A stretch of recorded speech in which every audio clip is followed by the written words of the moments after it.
मानवता अस्तित्व के लिए जूझ रही है। जी हां, इसकी सेवा में लगी पद्धति पर रामदेव के सवाल बखेड़ा खड़ा करने वाले, विवाद पैदा करने वाले निरर्थक और बेमानी दिखाई देते हैं। इसी बात को लेकर मचा है बवाल। मैं लेकर आया हूं देश का सवाल। नमस्कार, मैं हूं मनीष अवस्थी, हाजिर हूं आपका पसंदीदा डिबेट शो देश का सवाल लेकर। एलोपैथी पर दिए रामदेव के बयान के विरोध में आज देश भर में डॉक्टर्स ने काला दिवस मनाया। डॉक्टर लगातार उन पर एक्शन की मांग कर रहे हैं। इसको लेकर आईएमए यानी इंडियन मेडिकल एसोसिएशन ने पीएम मोदी को चिट्ठी भी लिखी है और रामदेव पर देशद्रोह का मुकदमा दर्ज करने की मांग भी की है। रामदेव ने इस मामले पर अपनी तरफ से सफाई देने की कोशिश भी की, लेकिन डॉक्टर्स उनकी सफाई से संतुष्ट नहीं दिखे और रामदेव पर कार्रवाई को लेकर अड़े हुए हैं। डॉक्टर्स ने इस बारे में दिल्ली में 2 जगह शिकायत भी दर्ज कराई है। रामदेव के खिलाफ आज के प्रदर्शन में उत्तर प्रदेश, जम्मू कश्मीर, हरियाणा, पंजाब, मध्य प्रदेश, कर्नाटक, महाराष्ट्र और राजस्थान के सरकारी अस्पतालों में काम करने वाले डॉक्टरों ने हिस्सा लिया। दिल्ली में भी आज डॉक्टर्स ने रामदेव के खिलाफ प्रदर्शन किया। प्रदर्शन कर रहे डॉक्टर्स का कहना है कि रामदेव या तो अपना बयान के लिए माफी मांगे या फिर उनके खिलाफ सरकार सख्त से सख्त कार्रवाई करे। एसोसिएशन के प्रेसिडेंट और सदर और तमाम डॉक्टर हमारे साथ मौजूद हैं और ब्लैक डे मनाया जा रहा है। आप देखेंगे कि हाथों पे काली पट्टियां मौजूद हैं और साथ में हाथों में पेपर भी है जिसमें protest black day against Baba Ramdev for indicating remark towards allopath doctor deserves respects. ये जो रेजिडेंस डॉक्टर एसोसिएशन की तरफ से ये पूरा बताया जा रहा है। लेकिन क्या कुछ कहना है यहाँ के प्रेसिडेंट का? डॉक्टर अतुल हमारे साथ में हैं। डॉक्टर अतुल, चूंकि आप प्रेसिडेंट हैं आरएमएल रेजिडेंस डॉक्टर एसोसिएशन के, तो जिस हिसाब से ब्लैक डे मनाया जा रहा है तो बाबा रामदेव का रिमार्क तो है, लेकिन पेशेंट्स के लिए क्या कुछ इंतजाम और किए गए हैं अलग? नहीं, इसमें पेशेंट और पेशेंट केयर रिगार्डिंग कोई भी एक्टिविटीज़ हिंडर नहीं करी गई है। ये पीसफुल प्रोटेस्ट है। इसमें हम सिर्फ ब्लैक रिबन बांध के अपने वर्क प्लेस पे काम करेंगे। आईसीयूज़ में, वार्ड्स में, जो ट्राइज एरिया है, even in non Covid areas में हम ब्लैक रिबन बांध के प्रोटेस्ट करेंगे, अपना नॉर्मल काम करेंगे। बस हम अपना प्रोटेस्ट शो कर रहे हैं, एक मैसेज दे रहे हैं गवर्नमेंट को कि जो भी उन्होंने डेरोगेटरी कमेंट्स दिए हैं उससे डॉक्टर्स फैटर्निटी को बहुत बुरा लगा है और हम उसका अपोज करते हैं और एक गवर्नमेंट से एक एक्शन की डिमांड करते हैं उनके अगेंस्ट। डेफिनेटली। और अब man like Baba Ramdev who hold such a social image, उनके लिए ऐसे रिमार्क्स काफ़ी भद्दे रिमार्क्स हैं ये, जो कि डॉक्टर फैटर्निटी पे नहीं आने चाहिए। मैन ऑफ हिज इमेज, जिनका इतना सोशल वैल्यू है, अगर वो ऐसे कुछ रिमार्क्स लाते हैं तो डेफिनेटली उनके फैन फॉलोइंग काफ़ी है, लोग उनकी बातें सुनते हैं और उनकी बातें सुनने की वजह से कहीं ना कहीं ये इफेक्ट लोगों पे ही है, इसका नुकसान जो है लोगों पे ही है। कैमरामैन अवधेश चौरसिया के साथ Ajit Srivastava, India News, Delhi. Allopathy पर रामदेव के अभद्र टिप्पणी के बाद डॉक्टर्स नाराज हैं। रामदेव और आईएमए के बीच चल रहा विवाद दिन पर दिन बढ़ता जा रहा है। इस विवाद के बीच अब अक्षय कुमार का एक वीडियो इंटरनेट पर घूम रहा है जिसमें अक्षय भारतीय चिकित्सा पद्धति पर अपनी बात कहते नजर आ रहे हैं। यह वीडियो लगभग 4 साल पुराना है बताया जाता है। खास बात यह है कि यह वीडियो रामदेव ने अपने ट्विटर अकाउंट से शेयर किया है। इस वीडियो को शेयर करते हुए रामदेव ने कैप्शन में लिखा, आप अपनी बॉडी के खुद ब्रांड एम्बेसडर बने, सिंपल और हेल्दी लाइफ जिएं और दुनिया को दिखा देते हैं कि हमारे हिंदुस्तानी योग व आयुर्वेद में वो ताकत है, वह किसी अंग्रेज के केमिकल इंजेक्शन में नहीं है। रामदेव ने वीडियो के लिए अक्षय कुमार का आभार भी जताया है। अब आपको सुनाते हैं कि रामदेव के बयान को लेकर होली फैमिली के डॉक्टर सुमित राय का क्या कहना है। एलोपैथी ऐसा करता है और आयुर्वेद ऐसा करता है, उससे कोई एक्चुअली नॉलेज नहीं जनरेट होता है। रही बात अलग अलग लोगों की, आयुर्वेदा में भी जैसे एलोपैथी में कुछ ट्रेंड लोग हैं, वेल रेड लोग हैं, वैसे रहे हैं, और कुछ क्वैक्स एलोपैथी में भी है, आयुर्वेदा में भी है, तो इस चलते भी बहुत प्रॉब्लम्स होता है।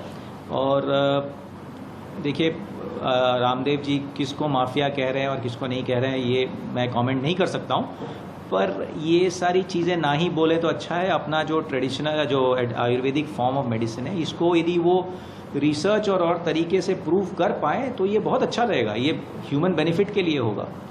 पर ऐसे स्टेटमेंट दे के और दूसरे सिस्टम्स ऑफ मेडिसिन को अब्यूज़ करके, I don't think that is the way to go forward. Delhi के एम्स में डॉक्टर्स ने कैसे रामदेव के विरोध में काला दिवस मनाया, जानने के लिए संवाददाता साब्यसाची की आप ये रिपोर्ट देखें। में डॉक्टर्स एसोसिएशन लगातार प्रदर्शन कर रहे हैं बाबा रामदेव के खिलाफ। उनका साफ तरीके से कहना है ये आयुर्वेदिक वर्सेस एलोपैथी नहीं है, ये बाबा रामदेव के द्वारा जो लगातार बयान दिए जा रही है उसके खिलाफ प्रदर्शन है। हमारे साथ कुछ डॉक्टर्स जुड़े हुए हैं जो लगातार सुबह से प्रदर्शन कर रहे हैं और शिफ्ट में प्रदर्शन कर रहे हैं, क्योंकि उनको हॉस्पिटल में जो पेशेंट्स आ रहे हैं उनका भी ख्याल रखना पड़ेगा। सर, सबसे पहले आपसे ये पूछना चाहूँगा कि पूरे प्रदर्शन को लेकर आप क्या कहेंगे? देखिए, ये बहुत दुख की बात है कि इस समय जब देश सेकेंड वेव कोविड पैंडमिक में जूझ रहा है, उस समय देश के न्यूज़ चैनल्स पे ये सब चल रहा है कि एलोपैथी वर्सेस आयुर्वेदा चल रहा है, बाबा रामदेव चल रहा है। हमारी लड़ाई किसी मेडिसिन से नहीं है, आयुर्वेदिक डिपार्टमेंट से या उनकी कोई साइंस से नहीं है। बात ये है कि जब कोई कोविड डॉक्टर कोविड-19 पैंडमिक में जो ड्यूटी करते हुए डॉक्टर्स के खिलाफ ये बोला जा रहा है कि वो 1200 डॉक्टर्स जो खुद का इलाज नहीं कर पाए वो दूसरों का क्या इलाज करेंगे, तो ये बहुत दुख की बात है। इससे जो डॉक्टर्स हमारे ड्यूटी कर रहे हैं आईसीयूज़ में, वार्ड्स में, उनके ऊपर काफ़ी दुख पहुंचा है और उन परिवारों को भी दुख पहुंचा है। प्रदर्शन जारी रहेगा जब तक एक सही न्याय नहीं होता है। हम प्रदर्शन करते रहेंगे, काम भी करते रहेंगे, काम नहीं छोड़ेंगे। और पर हमारी मांग यही है कि बाबा रामदेव जी को अरेस्ट किया जाए और हमारी सरकार से यही उम्मीद है कि सही कार्यवाही की भी जाएगी। कैमरा पर्सन पवन चौधरी के साथ सब्यसाची रॉय चौधरी, इंडिया न्यूज़, दिल्ली। जी हां, देश के हर कोने से एलोपैथी के डॉक्टर और खासकर अभी आप देख रहे थे युवा डॉक्टरों की ये मांग है कि रामदेव गिरफ्तार हों। इसी पर चर्चा और बहस करने के लिए हमारे साथ बड़ा पैनल है। पैनल में सारे विशेषज्ञ हैं। हमारे पास प्राकृतिक चिकित्सा के भी विशेषज्ञ होंगे, हमारे पास आयुर्वेदक के भी हैं। जी हाँ, और इसके साथ साथ एलोपैथी के जाने माने चेहरे और आईएमए के अध्यक्ष, जी हाँ, आईएमए के पूर्व अध्यक्ष डॉक्टर राजन शर्मा हमारे साथ हैं। डॉक्टर राजन शर्मा, आपका स्वागत है। हमारे साथ doctor Swati Maheshwari, internal medicine expert हमारे साथ हैं, आपका भी स्वागत है स्वाति जी। सबसे पहले डॉक्टर राजन शर्मा, जिस तरह से मांग उठ रही है देश के कोने कोने से, आपकी जो अलग अलग शहरों की इकाई है, प्रांतीय इकाई है आईएमए की, वो ये मांग कर रही है कि रामदेव की गिरफ्तारी हो। दिल्ली में 2 जगह 2 पुलिस थानों में शिकायत दर्ज कर दी गई है। डॉक्टर शर्मा, अब आगे क्या? बहस का मुद्दा ही नहीं है, क्योंकि आप एक बात को समझिए, आज हमारी भारतीय संस्कृति क्या कहती है, किसी की मौत का उपहास उड़ाना चाहिए? पर मैं आपसे पूछ रहा हूं। नहीं, ये अगर सही होता तो शायद ये देश का सवाल भी नहीं होता। दूसरी बात, आयुर्वेदा हमारी एक पुरानी प्राचीन परंपरा है, ठीक है। इसको आयुर्वेद तमिलनाडु, केरला में कितनी जगह हमारे कितने योगी हैं, आयुर्वेद आचार्य जो काम कर रहे हैं। अब एक छोटा सा सवाल मैं पूछना चाहूंगा, आयुर्वेद इतनी पुरानी पद्धति है, आप हमारी लाइफ एक्सपेक्टेंसी 1800 सदी में 25.44 साल थी, आज 2020 में लगभग 70 साल है। चाइल्ड मोर्टेलिटी रेट 1880 में 510 था, आज 39 है। स्वामी विवेकानंद हमारी आदरणीय धरोहर है। वो हमारे को 37 साल की उम्र में, जो अपने सूत्रों से पता चला है, ट्यूबरकुलोसिस के कारण चले गए। और मैं सब अपने माननीय जो भी विशेषज्ञ हैं डिबेट पे आ रहे हैं, मैं ये पूछना चाहूंगा कोवैक्सीन को छोड़ना, कोविड को छोड़िए, उससे पहले क्या ये बताएंगे कि इन्होंने अपने बच्चों को वैक्सीनेशन दी कि नहीं दी? तीसरा चौथा सवाल, मेरे कम से कम जो मेरे खुद के सहपाठी हैं, 15 आयुर्वेदिक डॉक्टर हैं, उनके सबके बच्चों ने मॉडर्न मेडिसिन की डॉक्टरी की पढ़ाई की। कौन सा ऐसा अस्पताल खोला गया है आयुर्वेद का जो रामकृष्ण यादव द्वारा, जहां ये ट्रायल की गई? ये ट्रायल कहाँ की गई? National institute of health, medical college Jaipur. अब अपने आप तो आप बैठ गए हो, आप भिड़वा किसको रहे हो? क्यों भटका रहे हो देश को? और ये रोष प्रदर्शन क्यों है कि आपने एक भद्दे मजाक में पहले कहा डॉक्टर चलो, फिर उन्होंने कहा जी मैंने विड्रॉ कर ली, कोई बात नहीं। माननीय प्रधानमंत्री वैक्सीन के पीछे लगातार लगे हुए हैं। माननीय प्रधानमंत्री ने इस कार्यकाल में कम से कम 10 एम्स खोले हैं। उन्होंने आयुर्वेद को बढ़ावा दिया है। हमारे लिए जो प्रोटोकॉल आए हैं, इन्होंने कहना कि रेमडेसिविर भी फेल है, ये भी फेल है।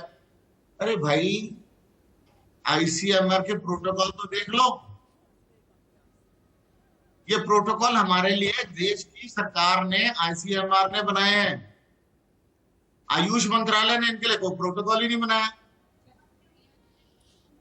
और सबसे बड़ी बात, आज आप YouTube पे जाके एक अमेरिका के डॉक्टरों की शोध रिसर्च कीजिए, जिसमें यह कहा जाता है कि जी मैंने यूरोपियन जर्नल में दे दिया है और वहां पे उन्होंने एक्सेप्ट कर लिया है।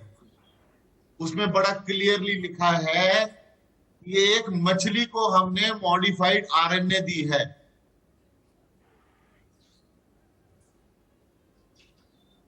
और ये भी सच्चाई है, जब अपने रिश्तेदार हैं, खुद अभी रामदेव जॉली कर्नाटक में भर्ती हो चुके हैं, बालकृष्ण एम्स ऋषिकेश में हो चुके हैं दाखिल, इनके एक करीबी रिश्तेदार अभी भी दाखिल।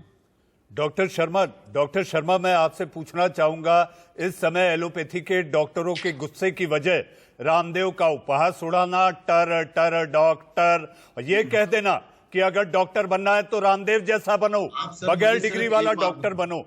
तो मैं आपसे ये जानना चाहता हूं डॉक्टर राजन शर्मा कि आप लोगों का जो गुस्सा है, इस गुस्से को लेकर आखिर इसका अंजाम क्या दिखाई देता है आपको? आपने प्रधानमंत्री को चिट्ठी लिखी, पुलिस थानों में शिकायत दर्ज हो गई, तो आगे क्या? देखिए, एक बात सुनिए, मेरे कहने से कोई अरेस्ट हो जाएगा? कोई न्यायिक प्रक्रिया से जाएगा? आपने एक शुरू में बड़ी अच्छी बात कही कि डॉक्टरों में रोष है और वो फिर भी काम करके शिफ्टों में ये प्रोटेस्ट कर रहे हैं। तो हम अपनी ड्यूटी से तो नहीं भाग रहे। और मैंने कह दिया कि अरेस्ट कर लो। एक न्यायिक प्रक्रिया है, अगर कोई रोष चाहता है, इन्होंने भी तो हमारे बारे में बोला, तो हमने तो न्यायिक प्रक्रिया की है। इन्होंने तो उसको भी चैलेंज कर दिया, किसी का बाप नहीं मेरे को अरेस्ट कर सकता। तो ये तो देश की न्यायपालिका से भी ऊपर हो गए।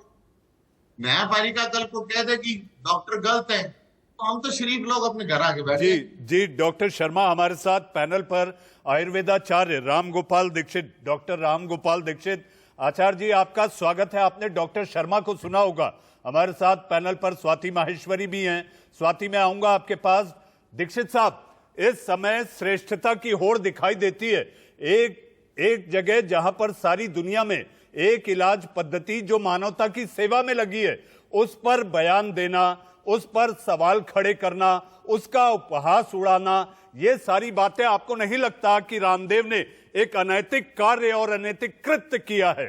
दीक्षित साहब जी, मैं आपको यहाँ इस बात को बताऊंगा कि ये विषय व्यक्तिगत लड़ाई की तरफ बिल्कुल भी लेके नहीं जाना चाहिए, क्योंकि भारत के जितने भी डॉक्टर्स हैं, और डॉक्टर्स में से अधिकांश डॉक्टर्स जो खासकर कोविड पर काम कर रहे हैं, वो अपनी जान को संकट में डाल करके काम कर रहे हैं। उनको रेस्पेक्ट करना, सभी की इज्जत करना, चिकित्सक किसी भी क्षेत्र का हो तो उसकी इज्जत होनी चाहिए।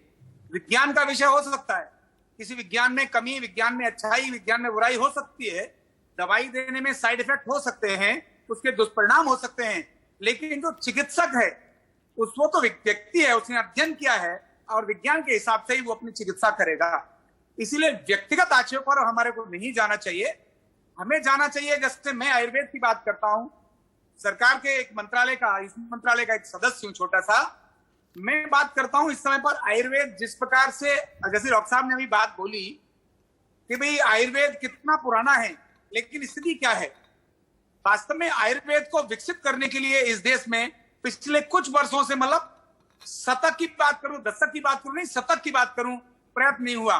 500-700 पहले वर्ष तक इस देश का आयुर्वेद जो था, आज वो बहुत डाउन लेवल पर चला गया, क्योंकि बड़े लेवल पर उपेक्षा की गई। हाँ, यहां पर जो आपने जैसे बात बोली, व्यक्ति के महत्व की बात, विज्ञान के महत्व की बात, तो आयुर्वेद योजनाबद्ध तरीके से पीछे रखा गया, उस पर अनुसंधान नहीं हुए। जो विज्ञान सर्जरी का जनक है, जो विज्ञान औषधि का जनक है, सारी औषधियां आयुर्वेद के आधार पर ही बनाई जाती हैं। जिस विज्ञान पर ट्रांसप्लांट करना, यानी गणेश जी का जो सारा हम चित्र देखते हैं, सिर्फ हाथी का ट्रांसप्लांट करना ये बहुत टेढ़ा काम है। आज सभी एलोपैथिक चिकित्सा जगत वाले लोग भी सुश्रुत को प्रणाम करते हैं, क्योंकि शल्य चिकित्सा के जनक माने जाते हैं। जो विज्ञान इस प्रकार का रहा हो, आज उस विज्ञान की सर्जरी पर प्रश्न उठता हो, इसका मतलब है इस विज्ञान ने लंबे समय तक कहीं ना कहीं उस पर अनुसंधान रुके, कहीं ना कहीं उस पर जो प्रयास होने चाहिए वो रुके, और कहीं ना कहीं उसमें जो उसका अभ्यास करने वाले लोग हैं उनमें आत्मग्लानि का भाव आया। और मैं बड़े इस बात को कहूंगा कि कैसे वैद्य भी एलोपैथिक मेडिसिन देना शुरू हो गए थे, पेन किलर्स और बाकी चीजें, क्योंकि अनुसंधान होने से आत्मग्लानि शुरू हो गई थी। अब मैं आयुष मंत्रालय के नाते से बात कर रहा हूं। आज हमारे जो सेक्रेटरी साहब हैं, हमारे जो प्रधानमंत्री हैं, हमारे जो आयुष मंत्री हैं, इनके प्रयत्न से आयुर्वेद बहुत आगे से, तेजी से आगे बढ़ रहा है। कोरोना के काल में हो या किसी वक्त की विषय बोलूं, आयुर्वेद हर जगह अपनी बहुत स्ट्रांग उपस्थिति दर्ज करा रहा है। तो हम सबको आपस की लड़ाइयों को छोड़कर, व्यक्तिगत आक्षेप को छोड़कर, देश में जो स्थिति है उससे लड़ने का काम करना चाहिए। किसी व्यक्ति का भी मनोबल नहीं गिरना चाहिए, चाहे वो आयुर्वेद का हो, चाहे यूनानी हो, चाहे सिद्धा हो, चाहे आचार्य जी, डॉक्टर राजन शर्मा कुछ कहना चाहते हैं। डॉक्टर शर्मा आप कहें तो फिर मैं आपके बाद डॉक्टर स्वाति माहेश्वरी पर जाऊं। डॉक्टर शर्मा। आचार्य जी, आपने जो कहा बिल्कुल सत्य कहा, पर इसका दोष मॉडर्न मेडिसिन पे नहीं मढ़ा जा सकता। दूसरी बात, मेरा जो भाई जाए, मैंने एक बात, सबसे बड़ी बात में सारा विवाद खत्म कर दिया कि हमारे गाइडलाइंस अगर आईसीएमआर देता है, मुझे नहीं पता था कि आप आयुष मंत्रालय से हैं, तो आयुष मंत्रालय भी गाइडलाइंस देना सर। आयुर्वेद, मैं आपसे एक बड़ा एक सवाल पूछना चाहूंगा कि आयुर्वेद का सारा भार, प्रसार, प्रचार सिर्फ एक व्यक्ति के पास है, जबकि हमारे प्रधानमंत्री ने आयुष मंत्रालय बनाया। आप पिछले मेरे 1.5 साल के बयान में कभी देख लीजिए, मैंने कभी कहा हो आयुर्वेद के बारे में।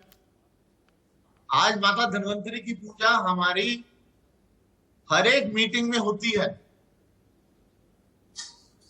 आचार्य सुश्रुता हमारी धरोहर है। जी जी, हम सारे कहते हैं अपने बाप दादा परदादा, हम सब पे गर्व करते हैं जी। तो ये तो हमारे हैं यार जी। डॉक्टर शर्मा, सारी मानवता कम से कम भारत की धन्वंतरी जयंती तो मनाती ही है, बगैर किसी धर्म और भेदभाव के। जी हाँ डॉक्टर शर्मा, मैं आऊंगा आपके पास। आचार्य जी आपके पास भी आऊंगा कुछ और सवालों के साथ कि क्या रामदेव आयुर्वेदा काउंसिल के सदस्य है या नहीं। जी हाँ, ये भी मन में कई लोगों के सवाल हैं। मैं आऊंगा आचार्य जी आपके पास। स्वाति माहेश्वरी, डॉक्टर माहेश्वरी, पीड़ित मानवता की सेवा में लगी इलाज पद्धति पर रामदेव के सवाल, एक नहीं, सवाल के साथ साथ उपहास कहां तक जायज लगता है। काला दिवस मनाया गया आज देश के अलग अलग शहरों में, अलग अलग प्रांतों में। काला दिवस, आपके टीवी स्क्रीन पर ये तस्वीरें भी देखिए, जिस तरह से एलोपैथी पर रामदेव लगातार एक के बाद एक हमले कर रहे हैं। स्वाति माहेश्वरी, ये कितना नुकसान पहुंचा रहे हैं? देखिए मनीष जी, मैं बोलूंगी कि ये बिल्कुल विपदा में अवसर ढूंढने वाली बात है। जिस तरह से आप देखिए कि जो उनकी बयानबाजी है, पहले तो आप इतने प्रतिष्ठित व्यक्ति होते हैं जिनके कि इतने सारे फॉलोअर्स हैं, सब कुछ है, आप एक मैसेज पढ़ते, एक बयान देते हैं और उसके बाद बोलते हैं कि ये तो मैंने व्हाट्सएप का मैसेज पढ़ा था। क्या इतना ऐसा व्यक्ति क्या ऐसे लूज कमेंट्स कर सकता है जिस तरह से कि उन्होंने करा और फिर बाद में बोल दिया कि ये तो मैंने मैसेज पढ़ा था। दूसरी बात आप देखिए कि वो ये जो लड़ाई है ये एलोपैथी बनाम आयुर्वेद की बिल्कुल भी नहीं है। ये एक व्यक्ति विशेष के अगेंस्ट है जिन्होंने डॉक्टर्स के ऊपर प्रश्न चिन्ह उठाया है, मेडिसिन की पद्धति के ऊपर प्रश्न चिन्ह उठाया हुआ है। और ये देखिए कि उनके जो सवाल हैं वो बहुत ही बेतुके सवाल हैं। आप देखिए कि वो खुद ये कहते हैं कि मेरे को मेडिसिन की, इमरजेंसी मेडिसिन से और सर्जरी से कोई दुर्भावना नहीं है, वो जो है मेडिसिन को दे दीजिए आप। तो वो खुद ये चीज कबूल कर रहे हैं कि आयुर्वेद जो है, जो उनके द्वारा बनाई गई आयुर्वेद है, वो जो है बहुत ही लिमिटेड है, उसमें स्किल ही नहीं है। जैसे ही मामला बिगड़ेगा, जैसे ही चीजें ज्यादा कॉम्प्लिकेटेड होंगी, उसके बाद वो कुछ नहीं कर पाएंगे, आपको मेडिसिन के डॉक्टर्स के पास ही जाना पड़ेगा। वो बोलते हैं कि मैं हाइपरटेंशन, डायबिटीज, सिरोसिस, इन सब चीजों का इलाज करने की क्षमता रखता हूँ, लेकिन अगर इन चीजों में कोई कॉम्प्लिकेशन हो गया, कल को डायबिटीज के मरीज को हार्ट अटैक हो गया, या डायबिटीज के मरीज के किडनी में कोई दिक्कत आ गई, या डायबिटीज के मरीज के इंटेस्टाइन में कोई दिक्कत आ गई, तब आपको जरूर मेडिसिन के डॉक्टर के पास जाना पड़ेगा। उससे आगे मेरी पद्धति काम नहीं करने वाली, उससे आगे मेरे दायरे सीमित हैं। उसके बाद वो साफ तौर से ये बात बोलते हैं कि हमें first evidence based WHO certified Coronil लेकर के हम आए हैं। WHO ने भी साफ इनकार कर दिया कि हमने कोई स्टैंप नहीं दिया। आप इतना बड़ा झूठ देश के सामने रख सकते हैं कि हमारी दवा WHO सर्टिफाइड है? ये अपने आप में एक बहुत बड़ा गुनाह है जो आपने किया। डॉक्टर स्वाति, IMA के ऊपर सवाल उठाए। डॉक्टर स्वाति, मुझे मजबूरी है एक ब्रेक लेना है, और इससे पहले हम आपको बताएं, आपके टीवी स्क्रीन पर डॉक्टर रवि मलिक जो कि IMA के पूर्व सचिव हैं, वो हमारे साथ जुड़ चुके हैं। वक्त है अब एक ब्रेक का। ब्रेक के बाद आएंगे और चर्चा करेंगे कि संविधान जो आपके हमारे लिए एक गीता की तरह है, संविधान में भी 71 साल पहले ये कहा गया था कि आम लोगों के बीच में हम वैज्ञानिक और वैज्ञानिक के साथ साथ आधुनिक सोच को आगे बढ़ाएंगे और उसे विकसित करेंगे। वक्त है एक ब्रेक का। ब्रेक के बाद देश का सवाल जारी है।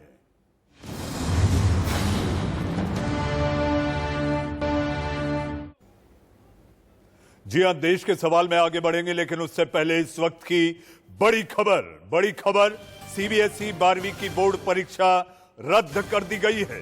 PM की अध्यक्षता में हुई मीटिंग में यह फैसला लिया गया। करीब 1.5 घंटे चली बैठक में कई बड़े मंत्रियों के साथ प्रधानमंत्री की अगुवाई में यह बैठक में फैसला हुआ। लगभग 14 लाख छात्र 12वीं की बोर्ड परीक्षा को लेकर उसमें आ रहे थे, जिसके तहत प्रधानमंत्री की अगुवाई वाली बैठक में यह सबसे बड़ा फैसला लिया गया। देश भर के छात्रों की नजर लगी हुई थी कि आखिर बैठक से क्या निकल कर आएगा। इस वक्त की बड़ी खबर 12वीं की परीक्षाएं रद्द, 12वीं CBSE बोर्ड की परीक्षा रद्द।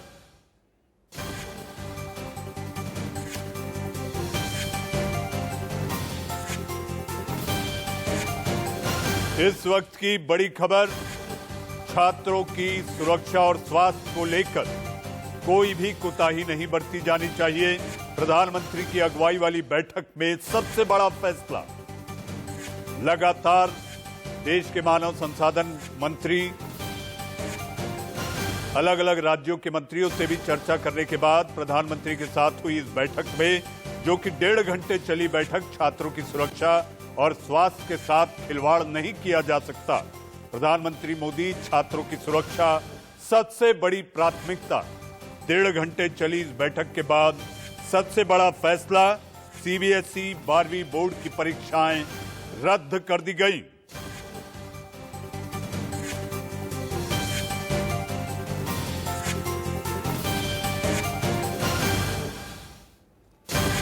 इस वक्त की बड़ी खबर,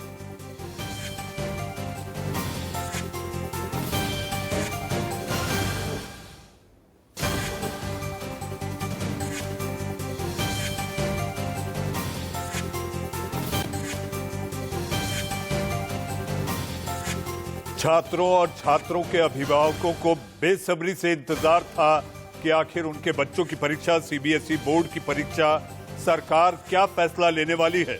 देश के प्रधानमंत्री नरेंद्र मोदी की अगुवाई वाली बैठक में, जिसमें कई केंद्रीय मंत्री शामिल थे, राजनाथ सिंह, प्रकाश जावड़ेकर, रमेश पोखरियाल निशंक और इसके साथ साथ कई अधिकारियों की मौजूदगी में हुई इस बैठक में।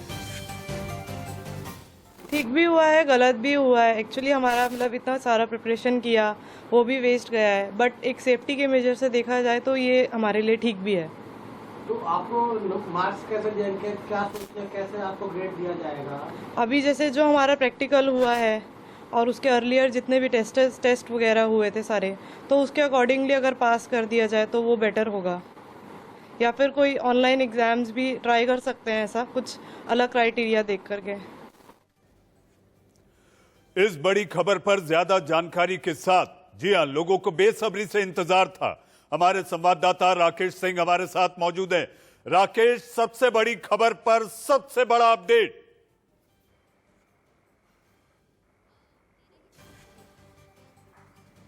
देखिए मनीष जी, सभी देश के लिए खास तौर पर 12वीं क्लास के छात्र और उनके अभिभावकों को लेकर जो चिंताएं थी, उसको लेकर प्रधानमंत्री की अगुवाई में उच्च स्तरीय बैठक हुई। और इस बैठक के बाद जो मजमून यही है कि परीक्षा को कैंसिल किया जा रहा है। प्रधानमंत्री ने के सामने सीबीएसई की ओर से और शिक्षा मंत्रालय की ओर से डिटेल प्रेजेंटेशन दिया गया और प्रेजेंटेशन सुनने के बाद जो है प्रधानमंत्री ने साफ तौर पे कहा कि स्वास्थ्य और जो छात्रों की सुरक्षा को ध्यान में रखते हुए जो है उस पर किसी भी तरह से समझौता नहीं किया जा सकता है और ऐसी स्थिति में ये परीक्षा को कैंसिल किया जाना चाहिए और उसके बाद जो है परीक्षा को कैंसिल किया गया। राकेश, ये बताएं, आपसे जो जानना चाहते हैं वो ये जानना चाहते हैं कि आखिर छात्रों को पास किस आधार पर किए जाएगा, क्या परसेंटाइल होगा, किस आधार पर अब छात्र अपने आगे की ये परीक्षा, अब जैसे जिस तरह से वो ग्रेजुएशन में जाएंगे, अगर जाएंगे तो उसकी क्या नीति होगी, सरकार ने क्या नीति बनाई है?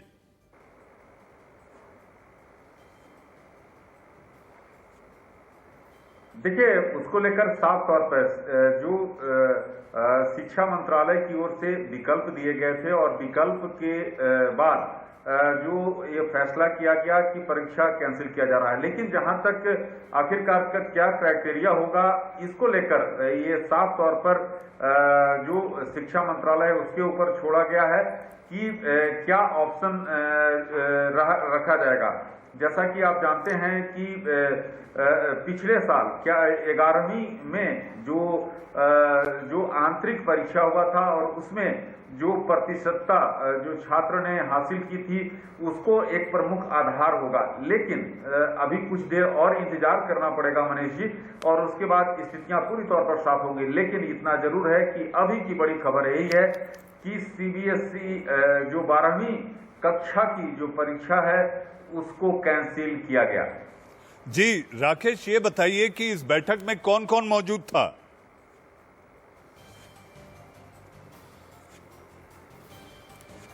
देखिए, इस बैठक में प्रधानमंत्री के अलावा रक्षा मंत्री, केंद्रीय गृह मंत्री अमित शाह के अलावा सूचना और प्रसारण मंत्री प्रकाश जावड़ेकर के साथ साथ रेल मंत्री पीयूष गोयल, पेट्रोलियम मिनिस्टर और स्किल मिनिस्टर धर्मेंद्र प्रधान के और वित्त मंत्री निर्मला सीतारमण, साथ ही कैबिनेट सेक्रेटरी प्रधानमंत्री के जो सेक्रेटरी हैं इस बैठक में शामिल थे। और इस बैठक में शिक्षा मंत्रालय के दोनों सचिव, हायर और बेसिक, दोनों इस बैठक में शामिल थे। तो ये इस बैठक में शिक्षा मंत्रालय की ओर से जो विकल्प सुझाए गए, 3 विकल्प, जैसा कि ITV नेटवर्क ने सुबह ही ब्रेक किया था, उसमें बताया था कि किस तरह से जो शिक्षा मंत्रालय ने विकल्प तैयार किया है और विकल्पों पर विचार करने के बाद राकेश, इस वक्त की बड़ी खबर, दिल्ली के मुख्यमंत्री अरविंद केजरीवाल ने ट्वीट के जरिए कहा है कि प्रधानमंत्री के इस फैसले से वे काफी खुश हैं। 12वीं की बोर्ड की परीक्षा रद्द हो गई है। इसको लेकर अरविंद केजरीवाल का इस समय ट्वीट है। राकेश, आप बने रहें और ताजा अपडेट आप जुटाते रहें, हम आपके पास आएंगे। हमारे साथ इस वक्त उन छात्रों के रिएक्शन आ रहे हैं कि आखिर सरकार ने जो फैसला लिया है उस पर छात्र क्या सोच रहे हैं, आइए आपको वो सुनवाते हैं।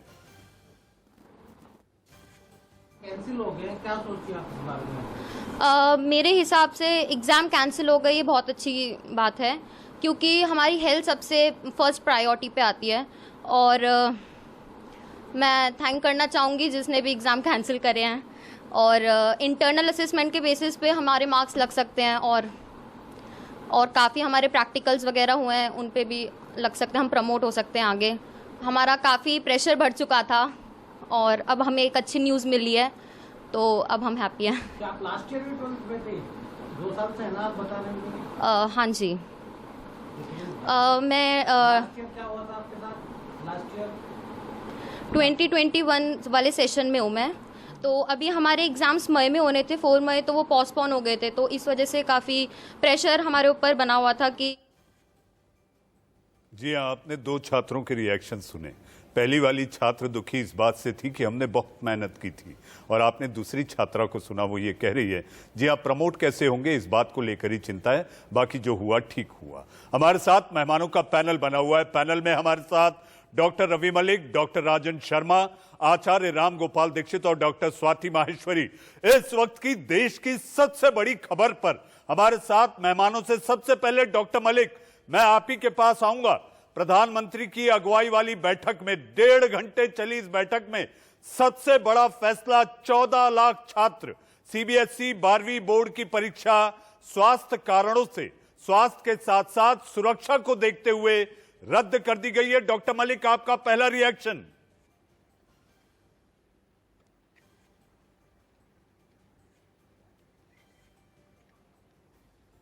बहुत वेलकमिंग स्टेप है, बहुत अच्छा स्टेप है। आप इमेजिन कीजिए मनीष जी, 14 लाख तो लोग ये हो गए, 5-6 लाख लोग जो है टीचर्स हैं, स्टाफ के लोग हैं, और बहुत सारे लोग जो हैं ये इसके अंदर इन्वॉल्व होते। ये एक सुपर स्प्रेडर इवेंट बन सकता था। तो मेरे हिसाब से प्रधानमंत्री ने बहुत अच्छा ये डिसीजन लिया है, खासकर कि हमारे जो फिलहाल बच्चे हैं वो सबके सब अनप्रोटेक्टेड हैं। लेस देन 18 ईयर्स की वैक्सीन अवेलेबल नहीं है और एक भी बच्चा वैक्सीनेटेड नहीं है। तो ऐसी कंडीशन में ये एक सुपर स्प्रेडर इवेंट हो सकता था। ठीक है, एजुकेशन इंपॉर्टेंट है, लेकिन मैं समझता हूं हेल्थ जो है वो सबसे इंपॉर्टेंट है। तो ये प्रधानमंत्री का स्टेप बहुत अच्छा है और ये बड़ा वेलकमिंग स्टेप है, जिसको कि हम doctors on the medical ground हम इसको बहुत ज्यादा वेलकम करते हैं। जी डॉक्टर मलिक, बहुत बड़ा स्टेप, बहुत बड़ा कदम। डॉक्टर राजन शर्मा, डॉक्टर शर्मा, आपकी पहली प्रतिक्रिया, सबसे बड़ा फैसला स्टूडेंट, छात्रों के मद्देनजर, उनकी सुरक्षा, उनका स्वास्थ्य, इन सारी बातों के मद्देनजर प्रधानमंत्री की अगुवाई वाली बैठक में सबसे बड़ा फैसला लिया गया। डॉक्टर शर्मा, मेरी बात से आचार्य जी खुश हो जाएंगे, क्यों? मैं फिर इतिहास में जाऊंगा। हमारे टाइम में कभी ये आयु सीमा नहीं होती थी कि स्कूल में डाल दो। मैं तो 5 साल की उम्र में केजी में गया था। डॉक्टर शर्मा, इस समय दिल्ली के उप मुख्यमंत्री मनीष सिसोदिया कुछ कह रहे हैं, सुनते हैं। देश भर के 1.5 करोड़ बच्चे इस बात से दुखी थे कि उनकी 12वीं की क्लास लगातार खिंचती जा रही है, वो खत्म होने का नाम नहीं ले रही। दूसरी तरफ उनके मन में ये भी था कि अब हम आगे की पढ़ाई कैसे करेंगे जब 12वीं खत्म नहीं होगी, और अगर परीक्षा देने के लिए बाध्य किया जाएगा तो उसका नुकसान ये है कि आज जिस तरह से देश में कोरोना बढ़ रहा है उसमें उनकी जान को खतरा था। कोई भी पेरेंट नहीं चाहता था कि उसके बच्चे को उसकी जान पे खेल के परीक्षा दिलवाई जाए। इसीलिए जब थोड़े दिन पहले मीटिंग हुई थी उसमें मैंने सबकी तरफ से 1.5 करोड़ बच्चों की स्वास्थ्य का ध्यान रखते हुए फैसला लेने के लिए कहा था। और आज बहुत अच्छी बात है कि पेरेंट्स के हित में है, टीचर्स के हित में है, बच्चों के हित में है, देश के 1.5 करोड़ बच्चों के हित में ये फैसला है। इसका हम स्वागत करते हैं और इसके लिए देश भर के बच्चों को भी मैं कहना चाहूँगा कि अब आपकी 12वीं की परीक्षा जो क्लास थी वो लगातार जो खिंचती चली जा रही थी उसका एक टर्म एंड, उसका एक जो लॉजिकल एंड आ रहा है। पर अपनी पढ़ाई जिस तरह से आप करते रहे थे आगे के लिए भी करते रहें। सर, एक सवाल ये कि जो बच्चे एग्ज़ाम देना चाह रहे थे और सबसे मेन ये है कि अब इनको आगे एडमिशन्स कैसे मिलेंगे, इन सब चीज़ों को लेकर बहुत टाइम से हमने जो प्रस्ताव दिया है, अब हमने यही कहा था कि आप एग्ज़ाम कैंसिल कर दें और 10वीं 11वीं और अभी पिछले एक साल में 12वीं के दौरान बच्चे ने बहुत सी इंटरनल परीक्षाएं दी हैं, प्री बोर्ड एग्जामिनेशंस दिए हैं, 10वीं की बोर्ड की परीक्षाएं दी है, मिड टर्म्स दिए हैं, उन सब में उसकी परफॉर्मेंस के आधार पर उसका आकलन करें और उसको फिर 12वीं में उसके रिजल्ट डिक्लेयर करें उसके बेस पे। फिर भी अगर कोई बच्चा उससे संतुष्ट नहीं होता है तो उसको एग्ज़ाम दिलाने की कोशिश करें जब सिचुएशन ठीक हो जाए। जी हाँ, आप सुन रहे थे दिल्ली के उप मुख्यमंत्री मनीष सिसोदिया को, जो कि शिक्षा मंत्री भी हैं। कह रहे थे कि लगातार हमारी तरफ से सरकार से ये गुहार लगाई जा रही थी केंद्र सरकार से कि ये परीक्षा रद्द कर दी जाए। इस वक्त ताज़ा जानकारी के लिए आइए हम आपको लिए चलते हैं रांची। जी हाँ, झारखंड की राजधानी रांची, जहां से राम सिंह साहब जो कि प्रिंसिपल हैं डीपीएस रांची के, हमारे साथ हैं। राम सिंह साहब, सबसे बड़ा फैसला जिसको लेकर लोगों के मन में ये सवाल बना हुआ था कि आखिर 12वीं की परीक्षा को लेकर सरकार क्या करने वाली है, जवाब मिल गया राम सिंह साहब। जी देखिए, जैसे क्लास 10 का एग्जाम के लिए डिसीजन लिया गया है, उसी तरह से क्लास 12 के लिए भी लिया गया है। हम लोग इसका स्वागत करते हैं। अभी जनवरी फरवरी में प्री बोर्ड के लिए जब हम लोग बच्चों को बुलाए थे तो उसका एक्सपीरियंस हम लोग को बड़ा खराब रहा है। कुछ कोविड को फैलने में उसका कारण रहा है और इस तरह से बच्चों की सिक्योरिटी के लिए, बच्चों के स्वास्थ्य को ध्यान में रखते हुए प्रधानमंत्री जी ने और कमेटी ने जो निर्णय लिया है वो स्वागत योग्य है और कोई हर चीज का कोई ना कोई सलूशन निकल जाएगा। बच्चों का जो अभी हम सुन रहे थे वो मुख्यमंत्री दिल्ली को, उसी तरह से है कि इनका प्री बोर्ड हुआ है। जैसे 10 के लिए शेड्यूल बनाया गया है कि बच्चों का मार्क्स देने के लिए, उसी तरह से 12th का भी हो जाएगा। अगर कोई बच्चा संतुष्ट नहीं है तो उसको एग्जाम की व्यवस्था कर दी जाएगी। बट इस महामारी के समय इसके अलावा और कोई विकल्प नहीं था। जी राम सिंह साहब, महामारी के सामने कोई विकल्प नहीं था और बच्चे जो कि देश का, राष्ट्र का भविष्य हैं, उनको लेकर जो प्रधानमंत्री ने फैसला लिया अपने आप में ये सराहनीय भी है। जी आइए लौटते हैं छोटे छोटे रिएक्शन यानी कि प्रतिक्रिया के लिए अपने मेहमानों के पास। शर्मा साहब, आपका छोटा रिएक्शन, क्योंकि मुझे ब्रेक लेना है, फिर आचार्य जी और डॉक्टर स्वाति के पास जाऊंगा। शर्मा साहब। देखिए, मैं हमेशा एक बात पे विश्वास रखता हूँ, जान है तो जहान है। शिक्षा कभी किसी की अंत नहीं होती, सारा जीवन शिक्षा को ग्रहण करने में लग जाता है। जी शिक्षा का कोई अंत नहीं, ज्ञान आखिरी समय तक अर्जित किया जा सकता है। शर्मा साहब, आचार्य जी एक छोटी प्रतिक्रिया। ये बहुत ही अच्छा स्टेप है। जो बच्चों के दिमाग पर प्रेशर था, आज की सूचना के बाद वो प्रेशर इस समय रिलीज हो गया है। जी डॉक्टर स्वाति माहेश्वरी, बच्चों पर दबाव था, मानसिक दबाव था, दीक्षित साहब कह रहे हैं। आपकी प्रतिक्रिया, एक संक्षिप्त प्रतिक्रिया डॉक्टर माहेश्वरी। बिल्कुल मनीष जी, और मैं बोलूंगी असाधारण समय में असाधारण फैसले लेने की भी जरूरत होती है और उसी का उदाहरण आज सामने आया है। और जिस तरह से मानसिक तनाव बच्चों के ऊपर था, देखिए केवल हम बड़े लोगों के ऊपर ही मानसिक तनाव आज दूसरी वेव का नहीं है, बच्चों के ऊपर उससे कहीं ज्यादा है, स्टडीज कहती हैं।